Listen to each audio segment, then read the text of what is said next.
the walls of my house because they were just full of books.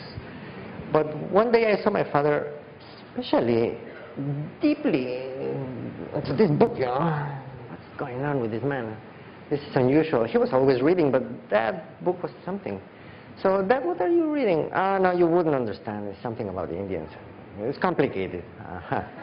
So I waited for him to go to his nap, of course, and as a kid, you know, what the hell is this, you know? So I took one page and another and another, and oh my God. And I was understanding, and I was a little kid. So I knew he was going to wake up from his nap, so go back and read the book. Wait till next day and keep on with the book. And then finish the book before him. Probably he was really, really understanding and really, really studying, but I finished before him. I was devouring the book. And then, are there any other books from this man? So he got more books from this man, and I read them secretly.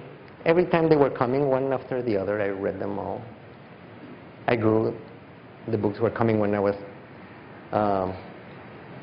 older and older. And yes, I was very affected, and I began playing with those books because, of course, what we all want at the beginning? I want to meet Don Juan, you know? Where is that guy? Where is Don Genaro? I want to be his friend. I even looked for them. I went to the towns in Mexico. I found that there are two Ixtlans, for example, in Mexico.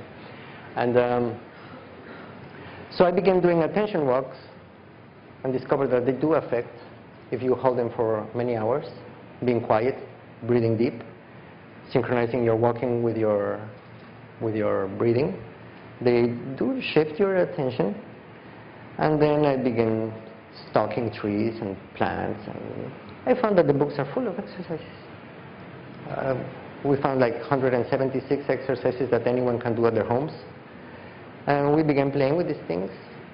I can, despite of whatever happened afterwards, I can only be grateful to Carlos Castaneda and his teachings, especially, very especially the first books. Maybe at some point something strange happened that I'm no one to judge the life of anyone. The guy was magical for me, and I'm really grateful for that. The reason why I got so deeply involved with indigenous tribes is because I found in them that they were living as what I found in these books. So eventually, with time, I got really hooked onto live people and left the books behind, even when they were the foundation that I first stood up on.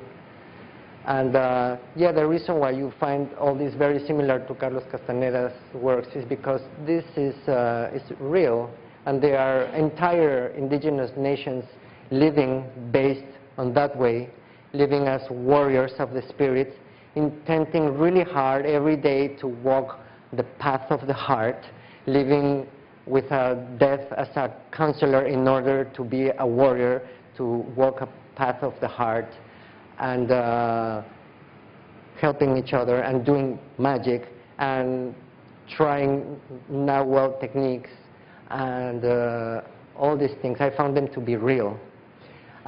Living with indigenous people, I was able, at least in Mexico, at least in the small groups that I found, to separate the fantastic part of the books, the fiction part of the books, and I was able to pass a filter and find the real things that are going on. And with this, I'm not saying that all this incredible, powerful, astonishing magic is not happening in the tribes. I've seen shamans do things that are totally against the normal logic that we have, things that are really difficult to digest because we were not trained to deal with this kind of magical happenings that have to do just with other ways of behaving, other ways of handling reality and your own person.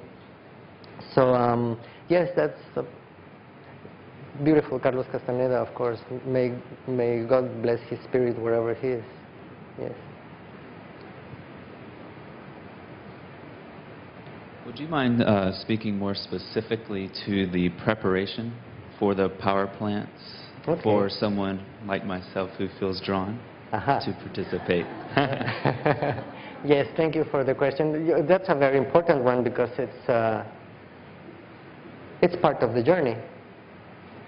From the very moment that you feel that you have been called to a power plant, that's when the journey really begins. And it can be many years before. And the preparation, I would even say to use paper and pencil, and just by what you feel on yourself, think, okay, if I would be called to this kind of experience, what are the things that I should solve out before? So if you find that you have things like resentment, hate, undone things, solve these things out, especially fears, especially resentments. It's not healthy to enter into these realms carrying such huge stones. The indigenous people that we are with say something very beautiful that I think is the perfect preparation for a power plant's journey. They say, you know, if you're going to travel, travel light. If you have suitcases, take the stones out, you know, you don't need them. You're going to be carrying them. So leave the stones out. I think that would be very, very important, especially fear and resentment, I would say. And then, of course, you would have to also look as much as possible, because it's impossible to be 100% prepared.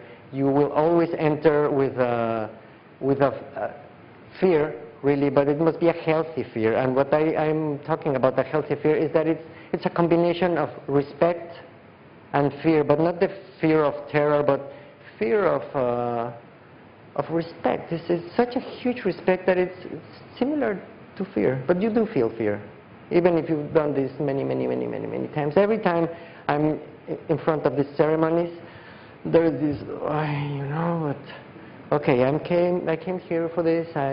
I have to trust. I have to surrender to the spirit, and so it would be important to have a solid connection to your person, to your spirit, to your soul, to this great spirit of life.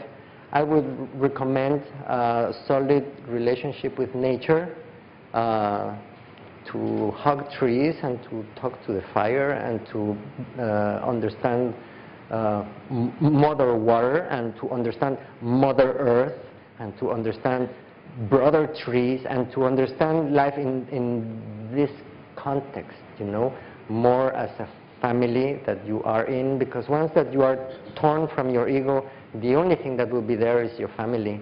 And it's very important that you have a good relationship with your family. So that's what I would recommend. But you know, you really know, if you take a paper and a pencil and you write down, you ask to yourself, what are the things that I have to solve?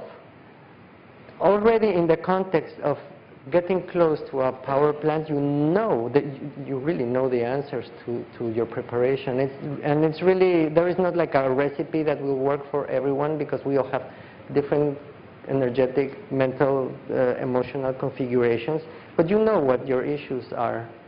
So that's what I would, as far as my little understanding on the subject. Yes, please.